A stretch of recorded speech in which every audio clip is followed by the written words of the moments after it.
dengarkan. Kalian mau dengar apa nih? Ini Bang Rapi ini pengacara. Halo, assalamualaikum, selamat malam. Ya, kalian dengarkan, Bang. Halo Bang Rapi. Halo Mbak. Apa cerita Bang Rapi? Numpang nimbrung ya? Monggo Bang. Lu pansos mulu, iya gua pansos mulu emang. Dengerin kata-kata Bang Rapi. Bang mau bahas apa Bang? Gaskan. Gue mau bahas terkait soal ini isu hukum kan. Ini kan isu hukum yang gue bahas. Ya, tentang hukum, ketersangkaannya atas nama DERSO di Polres Jakarta Selatan, ya kan? Ya. Tentang masalah tipu gelap. Nah, di sini kan ada pembelajaran hukum ya Mbak, karena gini, banyak orang mengira seluruh perjanjian itu larinya ke perdataan.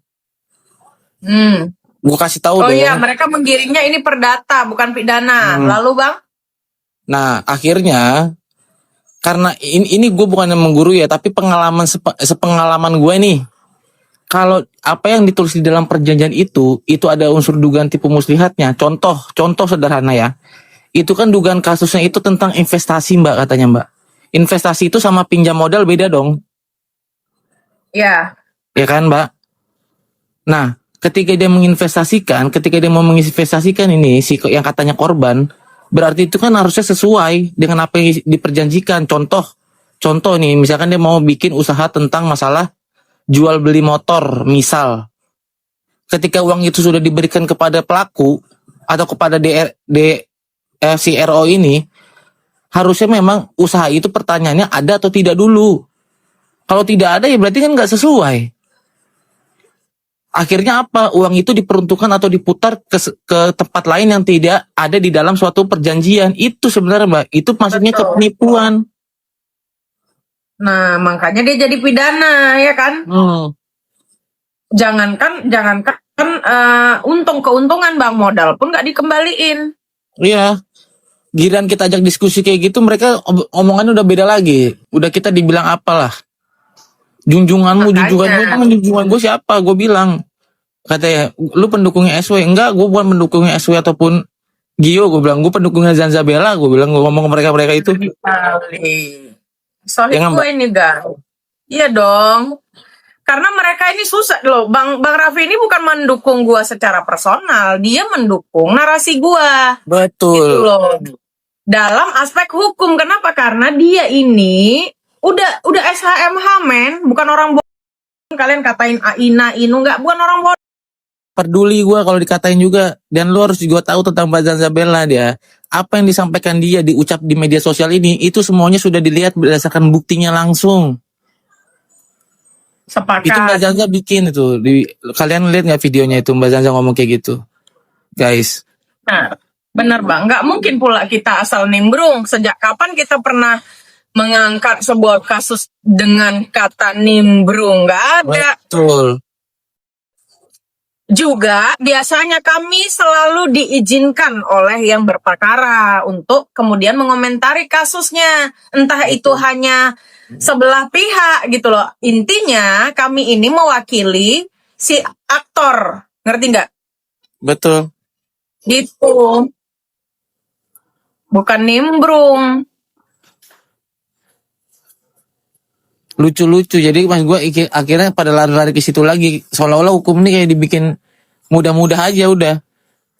Bener, ada lagi pendukungnya yang bilang kayak gini Bang. Ya kayak kasusnya kita gimana ya? Ntar kita bahas lah. Oke, apa Mbak? Tadi apa lu ngomong?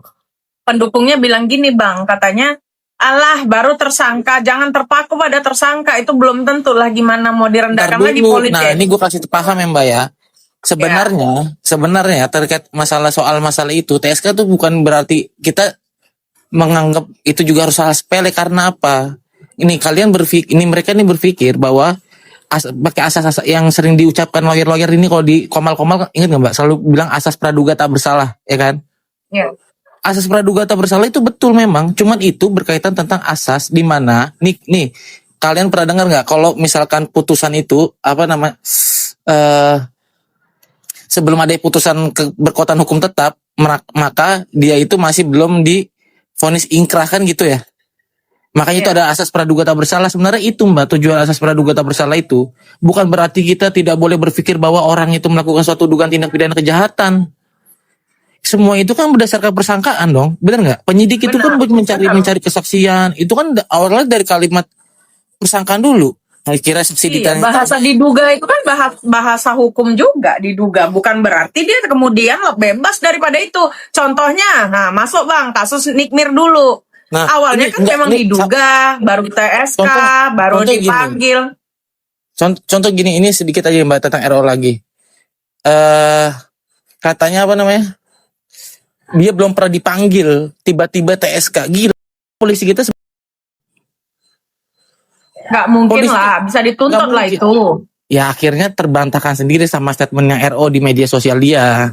Dia sebelumnya pernah klarifikasi ke penyidik. Ya. Lu baca tuh. Nggak mungkin polisi bodoh. Tahun lalu kan, udah tahun lalu kan, bahkan katanya dia juga menjalin untuk komunikasi baik-baik kan gitu Bang. Artinya kan nggak ada sesuatu yang tiba-tiba. Kenapa kemudian pendukung si RO ini bilang ini hal yang tiba-tiba, lu tol. Masa nggak ada yang mau meluruskan itu? Makanya benar, itu juga harus dilurusin biar jangan-jangan seolah-olah ini punya standar ganda. Di lain sisi mereka bilang, oh tadinya baru bahas pembahasan soal utang Gio. Abis itu tiba-tiba langsung ditimpa. Wah ada apa? Ada apa? Lu punya standar ganda. Di lain sisi lu bilang si Gio kere. Di lain sisi lu bilang si Gio powerful kan. Ini gak benar. Masa iya tiba-tiba kok udah tahun lalu? Gimana dong? Artinya dia dengan kuasa hukumnya aja udah nggak match ini Bang. Tektokannya udah kurang. Betul.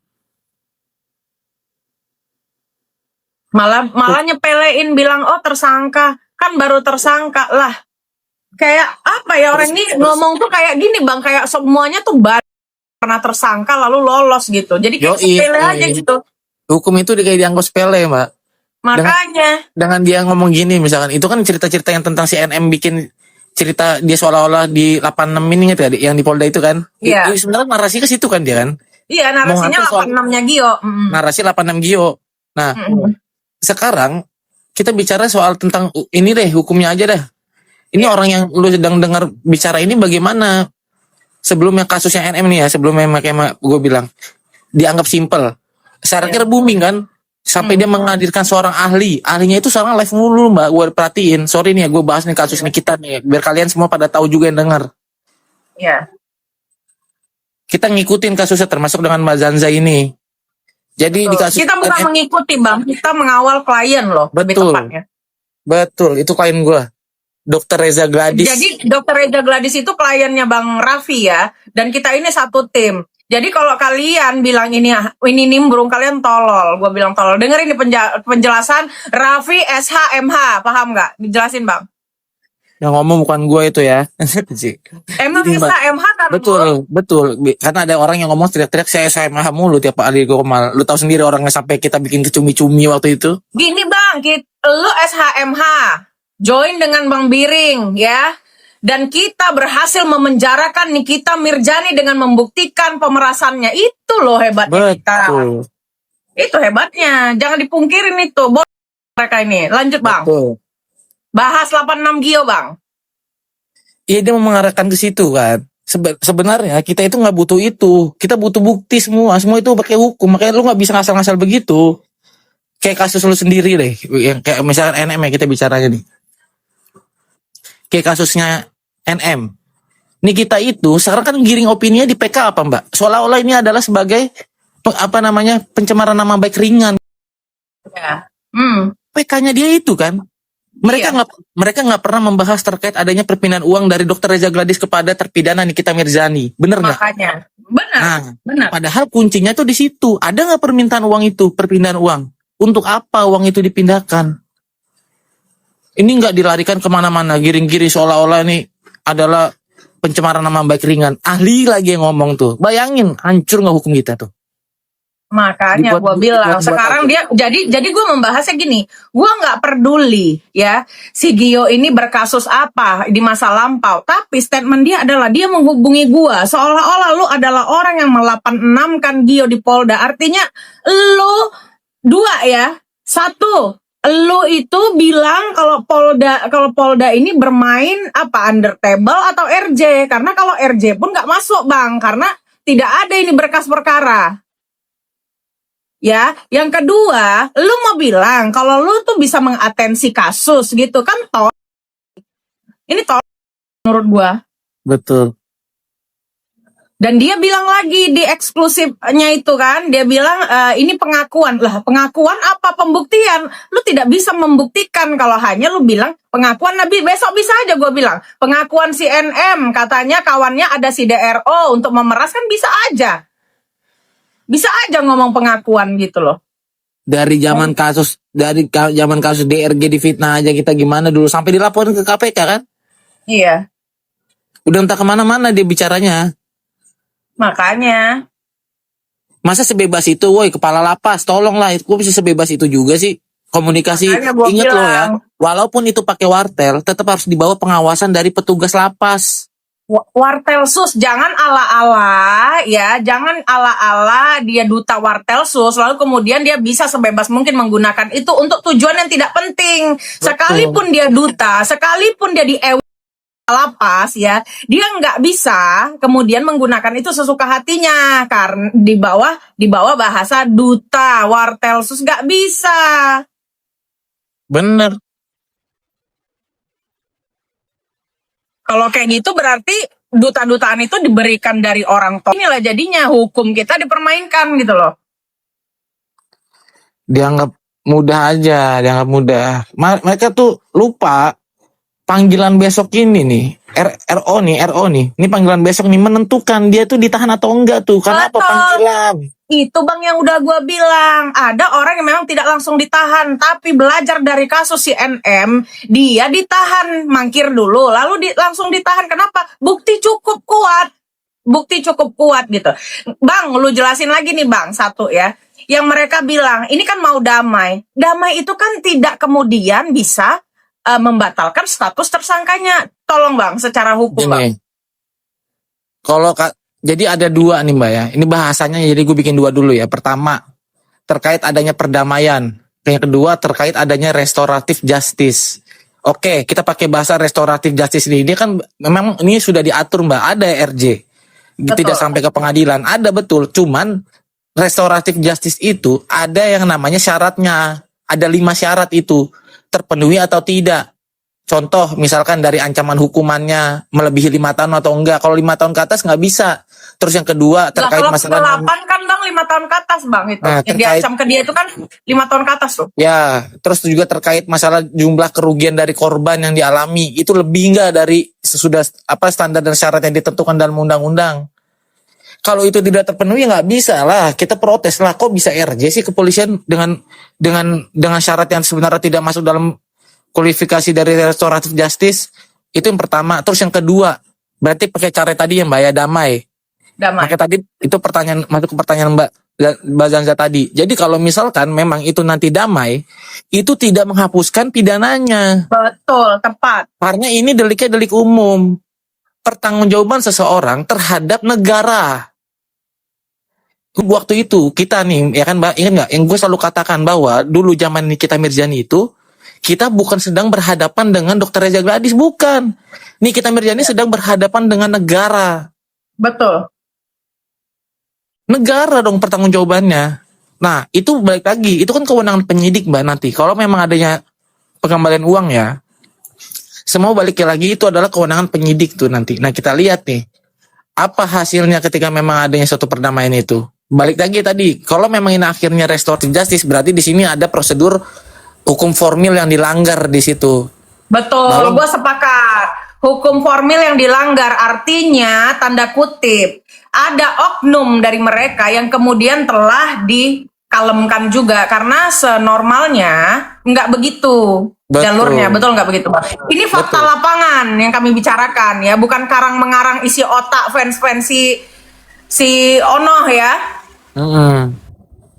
Ngomong yang pasti-pasti aja guys, jangan ngomong halu-halu andai-andai, nggak ada. Di hukum itu ilmu matematika, ilmu pasti. Tapi memang banyak optionnya di lapangan gitu loh. Nah, jadi benar yang dibilang Bang Raffi, ketika tidak masuk ke unsur untuk dia memenuhi restoratif justice, berarti ada oknum yang bermain di sini sehingga kasus pidana itu tidak dijalankan padahal sudah ditetapkan sebagai tersangka dan langsung bilang damai. Kenapa nggak dari dulu lo damaikan sebelum naik Betul. tersangka? Dulu harusnya gitu loh. Betul. Selesaikan di situ. Pastikan karena ada sebelumnya itu kan ada pertemuan klarifikasi yang tadi gue balik lagi ya. Nggak mungkin lah polisi nggak memanggil. Yang namanya tahapan di kepolisian itu ada beberapa tahap guys. Nggak mungkin tiba-tiba langsung polisi gelar perkara tetapin tersangka nyeduk gitu. Enggak lah, diperiksa dulu korban, Nanti saksi. pada saat dia diperiksa ya Bang, pada saat dia diperiksa baru nanti dia dilepas atau tidak. Betul. Makanya biasanya orang yang dipanggil jadi tersangka itu dia suka mengulur waktu untuk kemudian entah itu dia mempersiapkan atau itu dia mempersiapkan mentalnya atau dia mempersiapkan bukti. Tapi kalau dari klarifikasi yang gue lihat, dia tidak cukup banyak bukti karena pengakuan dia di klarifikasinya itu bilang kalau dia tertutup aksesnya, punya akses yang terbatas untuk memenuhi bukti-bukti tersebut. Artinya kalau kau tidak punya bukti yang cukup, dia bisa ditahan, betul nggak itu Bang Raffi? Betul, betul Mbak. Lagi juga kan kenapa dia harus bilang di situ ketika dia itu terkait akses yang sama orang pihak ketiga itu bukan? Yang klarifikasinya. Betul. Ya sekarang logika aja, buat apa lu melakukan pembelaan itu bos? Enggak, yang paling penting adalah bahwa apa yang lu lakukan itu memang disitulah letak kesalahan lu. Harusnya lu bahas di situ dulu. Bukan berarti lu bicara soal bagaimana lu memperoleh bukti, enggak gitu. Kalau memang kalau memang sesuai dengan perjanjian, kita masuk lagi ke perdata lagi nih misalkan ya. Kalau memang itu ada usahanya ya, tanda kutip nih. Kalau memang benar usahanya ada dan memang uang itu diperuntukkan untuk usaha yang dijanjikan di dalam perjanjian. Kalau nggak ada di situ berarti jelas itu penipuan. Menurut dari kacamata gua nih. Iya. Tapi sebenarnya nggak menurut dari kacamata lu aja Bang. Ketika polisi bisa menetapkan TSK, nggak mungkin bukti tidak cukup dan tidak kuat dari saksi-saksi gitu aja. Betul. Nih Papio bilang nih ya, Gio. Gue bilang si NM. Katanya iya guys, kalian tunggu aja. Nggak ada orang ngomong asal-asal begitu. Udah gue bilang, sekarang dia itu hanya mengalihkan isu dari kasus ini. Urusan Gio bagaimana, itu nanti dulu dikesampingkan. Jangan sampai kita mensukseskan mereka, mentarget Gio ini menjadi bahan permainan mereka untuk main-mainan mereka untuk menutupi kasus-kasus yang penting gitu loh. Ini kan kasus yang penting ini kan yang berproses. Diam. NM diam. Kasus yang penting yang berjalan ini kan yang tidak bisa ditunda ini kan kasusnya TSK ini. Jadi ini dulu gitu loh maksud gua. Betul. Ya enggak Bang? Betul lah. Kita Dipanggil. kita harus memilih mana yang lebih prioritas daripada yang prioritas begitu. Kalau yang dia nanti aja tahun depannya lagi juga boleh, ya kan? Tapi kalau yang ini nggak bisa. Nah ini ya kalau buat ada pendukung RO nih, kalau ngeliat gua dari kemarin itu selalu berbicara katanya ngomong yang gak serius-serius. Ini nih gua ajak ngobrol serius sekarang dulu pada ngerti apa enggak. Ini sebenarnya maksudnya. Cuman kalian kadang nggak suka nangkep juga, makanya gue bahas masalah RO itu suka nangis. Kalian ngamuk-ngamuk juga. Akhirnya gue bercanda-bercandain aja lu semua bikin RO itu suka nangis. Memang bener kok RO suka nangis. Mulu. Kenapa nangis? Itu aja pertanyaan Bang Raffi cuma satu. Kenapa lu nangis mulu? Itu dijawab aja gitu loh. Diam. Bentar-bentar ada suara piano sedikit nangis. Ibu kerjanya apa? Ya saya kerjanya setiap hari jualan nasi uduk jam 7 pagi. Nangis dibeli enggak tuh ibu-ibunya nasi uduknya? Nangis tapi yang tinggal nangis. Hancur. Nasi uduk gak dibeli nangis mulu ya gak? Gua khawatir. Tadi gue ngeliat nih ada travel yang dia itu memang terdampak mereka. Kemudian sampai si pengelolanya ini bilang, dengan kasus ini dia hanya brand ambasador bukan sebagai pengelola. Gua khawatir uang-uang yang didapatkan dari gimana Bang, misalnya ini kasus ini berjalan ya, ini NM berisik banget, heran gue. Kasus ini berjalan lalu apakah dari tahun yang bermasalah itu akan diaudit Bang keuangan Bang? Ya harus pasti diaudit Mbak. Nanti kan dia Sawer bisa Bang nggak dia, Raffi aja guys, sawer Bang Raffi. dia bisa membuktikan nggak bahwa uang itu intinya diperuntukkan untuk apa yang sesuai dengan perjanjian, itu aja Mbak sebenarnya kuncinya. Nah, Kalau ah, gua gimana? takutnya Bang ini merembet ke karena kan dia open kris lah apalah untuk bangun ini bangun itu, gua takutnya terdampak loh kayak itu. Siapa? CEO. Open QRIS? Iya, curious untuk pembangunan inilah, pembangunan itu gitu. Serius di mana dibuat itu? Di Instagram ada gua SS untuk pembangunan rumah ibadah gitu. Ya nggak Gua boleh, takutnya berarti itu menggalang dana dong dia. menggalang dana, betul. Menggalang dana nggak boleh dong. Mengacunya kepada ini apa namanya Permensos nomor 18 nomor 10 tahun 2018 tentang pengumpulan uang dan barang. Siapa yang berhak melakukan apa namanya pengumpulan uang dan barang atau donasi ini harus yayasan, kecuali itu ruang lingkup kecil atau ruang lingkup skup dari komunitas dan kelompok lu, itu baru boleh.